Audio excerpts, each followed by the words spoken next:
Hyrule Comparisons is filmed in front of a live online audience. Hi, welcome back to another entry of Hyrule Comparisons, where we take two counterparts between Breath of the Wild and Tears of the Kingdom in their most untouched states and explore their most interesting and significant changes and similarities. In this one, we're going over the entire Gerudo Wasteland / Canyon area as named by the towers that open up this region of the map, but for our purposes here, we're just going to call it the desert. Y'all requested I cover sooner rather than later, so without further ado, let's dive right into things. Each tower for this region in both games opens the entire southwestern corner of the map. This area is unlocked by the Wasteland Tower in Breath of the Wild and the Gerudo Canyon Skyview Tower in Tears of the Kingdom. The regions are quite similar in shape between the two games, besides the way this section of the Breath of the Wild map juts out a little arm on top reaching through the Yiga clan hideout.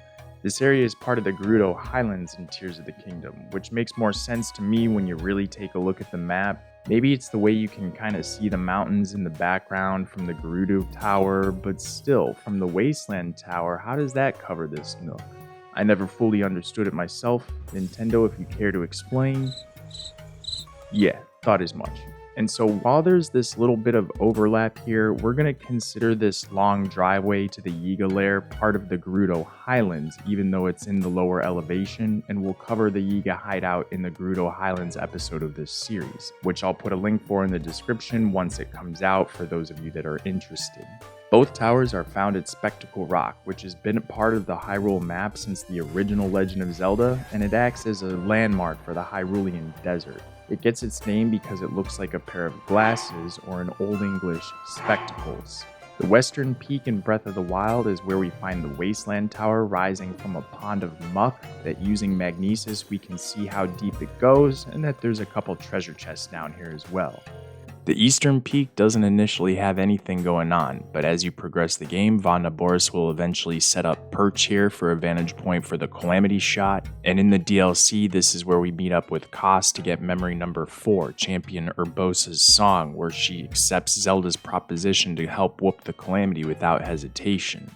Princess of Hyrule, I accept your proposition without hesitation.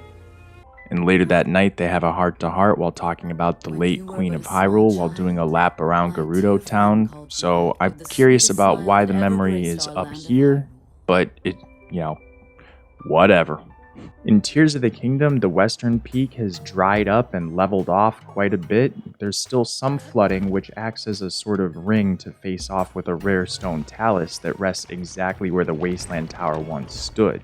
And over on the eastern peak, a flame gliok has set up a nest. And instead of being located on one of the peaks or the lenses of Spectacle Rock, the Skyview Tower is located down the way just a bit on what you could interpret as the end of the earpiece used to hold the glasses on one's face. Picanjo the artist has made his way up here to get an ideal perspective for a painting of the canyon, and I'd say he's gotten better over the years.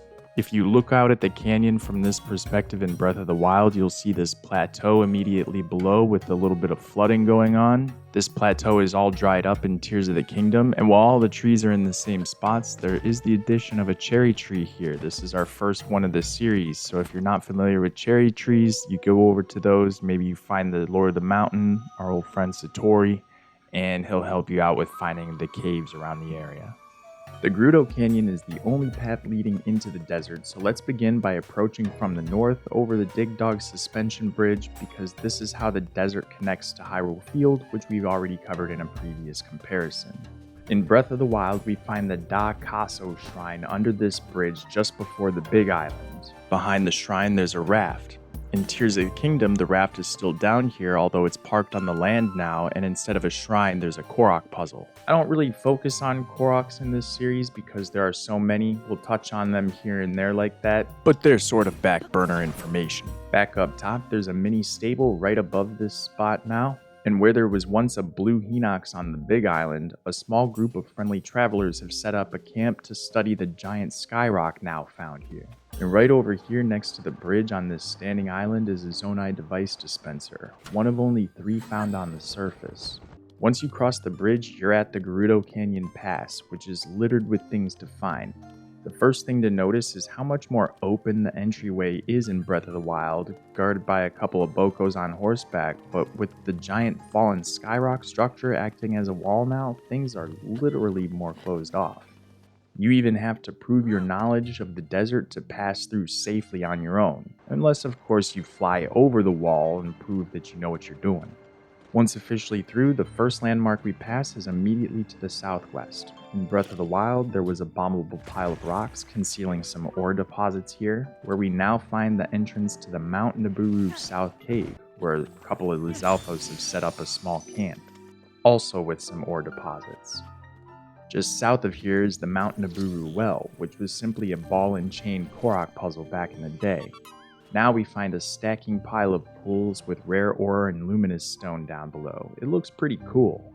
And as we continue east, just off the path from here, we'll find the Starly Plateau Cave. This one is smaller than some wells, but it's uniquely cool because it existed in Breath of the Wild as a sort of cave as well. The entrance was covered with bombable rock, and a treasure was buried under the rubble inside. Now we find fellow traveler Botrick here, and have to take out a couple of Zalfos who guard this cave to save him. Botrick's role in Breath of the Wild, in case you're not aware, is widely believed to be an elaborate tribute to the late Satoru Iwata, who was the president and CEO of Nintendo until his death in 2015 during the game's development. Getting back on the path and heading south takes us straight to the Geno Shrine, and over just a bit in Tears of the Kingdom, an entrance to the newly formed Lower Spectacle Rock Cave is now found. It's guarded by a Lizalfos and is super shallow, but if you run all the way to the deepest part and ascend from there, you'll pop up right where the Geno Shrine once stood. And besides all these caves and wells that we can explore, now we're going to get into a couple of major landscape changes between the two games for this episode. To start, there's where this path now splits. There's a fork in the road, so we'll cover the road we know first, and then come back and show off the new one. In Breath of the Wild, the path will only curve around to the right and head through the canyon. As we enter this area in Tears of the Kingdom, the obvious change is the flooding from a running river. The river flows down and has carved out the Mount Naburu Cave, which goes through and through the cliffside and empties into the river system that forms the western border of Hyrule Field. Along the way up the path, Tears of the Kingdom has the Rakakudage Shrine on a spot of dry land, available after fetching the green laser beam stone that it needs. And Breath of the Wild has the Goron's Test of Will Shrine quest up on the cliffside to access the Jolu Na Shrine. Continuing down the canyon path in Breath of the Wild doesn't have much else to note. It'll take you straight to the Gerudo Desert Gateway, while in Tears of the Kingdom we find another cave along this river, the Kukat Plateau Cave. Two Horriblins live in here, and we'll see how you can enter from above when we cover the fork in the road in a moment. As we travel farther up the river, we eventually find the source inside the Teifi Hill Cave, where the water seemingly comes up from a natural aquifer. An island in the center acts as another stone talus fighting ring. There's also a Yiga Blademaster station here, which you need your full Yiga disguise to enter, and it's where you find the Suriwak Shrine. Continuing past here is where the two roads meet back up, so let's go back to see what's along the left fork in the road. This was a hilly yet scalable natural formation in Breath of the Wild, so it makes sense to have carved out an actual path here since then, which winds up to the base of Spectacle Rock and its cave entrance to the west. Spectacle Rock Cave is a bit of a nod to the original Legend of Zelda, where you'd have to blow up an entry to the final dungeon right at the base of Spectacle Rock to get underground. Back outside, this upper path cuts across in front of and eventually past the giant hole entrance to the Kukat Plateau Cave I mentioned a moment ago.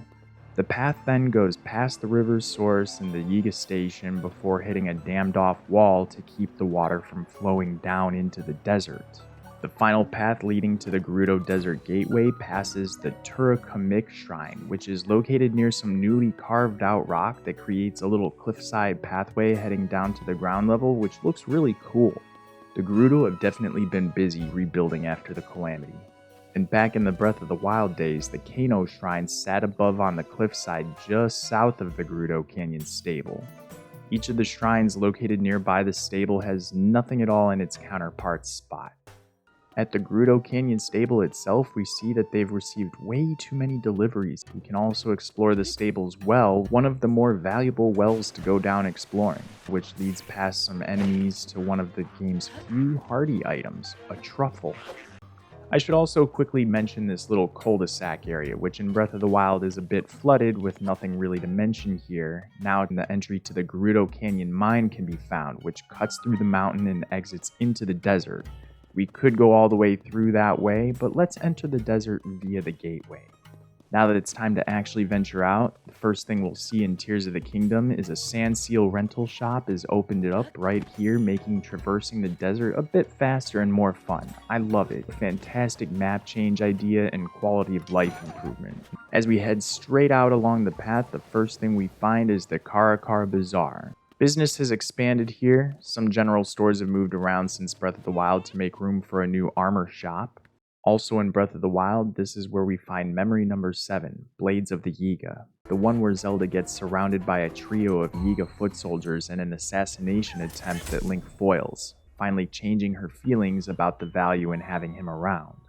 Not to mention the Eye of the Sandstorm Shrine quest, even though the shrine it's connected to, the Ta, is north of here in the Great Cliffs. There's no shrine in the Great Cliffs in Tears of the Kingdom, but there is a Korok where the Ta once stood, and it's surrounded by 3 gloom spawns now. Yay! Back to Karakara, just on the other side of the path from where the shrine quest began, there's now the Tot shrine hanging out in Tears of the Kingdom. On top of the inn, they've built a new lighthouse to see over the sand shroud created by Queen Gibdo, where Gerba the Lookout seems to think that everything looks good in Gerudo Town. She's wrong. We'll go get a closer look in a little bit and talk all about it. And of course, we can now explore down the well, which was purely decorative in Breath of the Wild. Down here we find a lot of destructible rock sediment that leads southwest to the Oasis source sinkhole.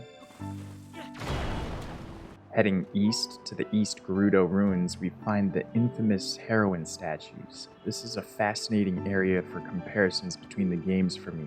The statues are in horrible condition in Tears of the Kingdom, where in Breath of the Wild there were 7 of them standing around this area with a puzzle to bring out the Korish Ou shrine. Now it looks like there are only 4 or so of them still standing. They're knocked over, buried in sand, crumbled. But we do know that each of the puzzle balls with shapes corresponding to a pedestal were moved to Gerudo Town before this happened, so we'll see that in a bit. Where the Sheikah Shrine was, there is now a sandy sinkhole entrance to the East Gerudo Ruins cave. There are some traditional cave entrances in the desert, but the vast majority are sinkholes that fade to black and give the game time to load a new area, as opposed to the smooth entry we usually see from regular caves. This place is a sandy mess. There's a quicksand river, pointing Gerudo statues have fallen down here. I highly recommend a good vehicle to get around. And then just southeast of these ruins is the East Gerudo Chasm. There's nothing of significance in this exact spot in Breath of the Wild. Heading just a little further south from the chasm will get you to the Sewakama Shrine, which is now surrounded by a Molduga. Breath of the Wild had no shrine or enemy here. And heading about as far to the east as we're going to go in this video, in Tears of the Kingdom we find the Kitawak Shrine, where in Breath of the Wild this spot is part of the DLC main quest for Urbosa's song, making it a significant spot in both games for different reasons. Heading south from here along the eastern border of the desert, atop Mount Garange in Breath of the Wild would get you to the Suma Shrine. And directly to the west of here is the South Nomi Labyrinth. I'll do a thorough deep dive on all the labyrinths in a future comparisons video, exploring the sky, surface, and the depths to best compare all aspects of these crazy mazes, and they'll just make a cameo appearance in the regional comparisons they belong to like this. Heading a little further south of here gets you to the southern edge of the map. Continuing west along this border in Breath of the Wild, there's a few guardians and one of the DLC shrines, whereas in Tears of the Kingdom, this area is barren. But slightly north of here is the East Barrens. In Tears of the Kingdom, this area is littered with sinkholes, one of them leading to the ancient altar ruins where you find the Phantom Greaves. The rest of the sinkholes point you in this direction. Heading further west of here in Breath of the Wild, we come across the Misae Suma Shrine, the one where you have to get Poki, the Gerudo woman, off the pedestal by fixing her the perfect drink. Remember to hydrate. In the spot where the Sheikah Shrine stood in Breath of the Wild, we now find Addison with another Hudson's sign. I'm sure he'll be fine. And just below that is the South Gerudo Sinkhole. This cave has some bombable rock which will get you some ore and not a whole lot more. Back up top and far northeast of here, the Palu Wasteland now features two sinkhole caves. The first is the ancient prison ruins, a winding passageway of closed-off gates eventually leading to the Chasm Shrine. The other is the Quicksand Lake Cave, another sandy mess of a cave much like the East Gerudo ruins. Making our way southwest of here, we eventually arrive at the southern Oasis, which was once surrounded by a Molduga, but now has a desert race minigame available after completing the reju of Gerudo Town main quest, not to mention another Zonai shrine, the Karahatag, where a Korok once hid under a nearby tree. And just west of here at the Arbiter's grounds, yet another shrine, the Irasak. In Breath of the Wild, a Korok hides under a rock here, and is also surrounded by a Molduga. Heading north towards Gerudo Town, we'll pass the central Gerudo Cave Sinkhole, which is a small Gibdo lair. And just north of that is where the Sand Seal rally races would take off from, and the Raka Zunzo shrine would appear after setting a new record. Now it's just a Korok reuniting opportunity. That brings us to Gerudo Town itself. In Breath of the Wild, the Dako Chisei shrine sits right outside the front for convenient warping since Link isn't free to come and go inside the town walls as he pleases. The Soryo Tanag shrine in Tears of the Kingdom is located inside the walls of Gerudo Town, arguably much more convenient because Link is now a Vo above the law, so there's no need to use a Vi disguise. Gerudo Town was once a thriving city in the center of the desert, but it's been ravaged by the storms created by Queen Gibdo. All the storefronts are destroyed and abandoned while Gibdos lurk around the town now. All life has moved underground in the passageways beneath the town, accessible from this little spot with plenty more bombable rock to go through. In Breath of the Wild, we find another memory to recover here, number 6, Urbosa's hand, the one where she speaks with Link while Zelda sleeps in her arms. Eventually, you can restore Gerudo Town back to a bustling marketplace and royal training ground by completing the necessary quests. Before moving on though, check out a couple of these orbs with the symbols from the 7 statues puzzles I talked about a bit ago. These are lying around as part of the mysterious 8th quest, and they're noticeably smaller. Link can pick them up now, whereas you used to have to use magnesis to drag them around and put them in the pedestals. Now, moving on north of Gerudo Town is a pathway of ruins leading to the northern Icehouse. The Icehouse has been too warm to keep ice frozen lately, and Riju trains in solitude out in the ruins. In one of the structures, we find a small hole to drop down into the Gerudo Sanctuary, another secret underground passageway. And just off the ruins to the west is an entry to the Valley of Silent Statues. There's a mirror and a light puzzle to complete in here, and you can also access this area via the underground shelter in Gerudo Town. Now let's head all the way down to the southwest corner of the desert where we find the Gerudo Great Skeleton quite easily in Breath of the Wild, as you can even see it as one of the 3 Leviathan remains on the map. In Tears of the Kingdom, this colossal fossil is buried in the dunes, but was somehow kept accessible in a cave pocket of air with an entryway just to the east. There's no longer a great fairy fountain or a shrine here. Heading directly north for a bit takes us past the Mira Tanag shrine in Tears of the Kingdom before reaching the Toruma Dunes, where in both games another Molduga swims through the sand. In Breath of the Wild, the To Keu shrine would pop up after lighting the surrounding torches, and in Tears of the Kingdom, once you defeat the Molduga, it completes the Missing Owner quest, connected to making Gerudo Town whole again. Heading even farther north takes us into the West Gerudo ruins, where Breath of the Wild had another DLC shrine located, as well as the Kimazu shrine under these giant skeletal remains. In this exact spot in Tears of the Kingdom, there's another small hole leading down into the West Gerudo underground ruins, another cave full of plenty of bombable rock leading to the Von Naboris Divine Helm. A pretty sweet find, and a small nod to the Breath of the Wild events that some people feel are lacking explanation in Tears of the Kingdom. And heading slightly east from here takes us past the Kudanasar Shrine in Tears of the Kingdom, where the landscape has changed a bit, but there was nothing in this spot during the Calamity. Did I miss anything interesting? Let me know in the comments. Like this video to let me know to make more, subscribe to catch the next one when it comes out, and it's also the best way to catch a future live stream recording when we're capturing footage for the next episode in this series. Thank you so much for watching, and until next time, stay cool and always keep punching out there. Aloha.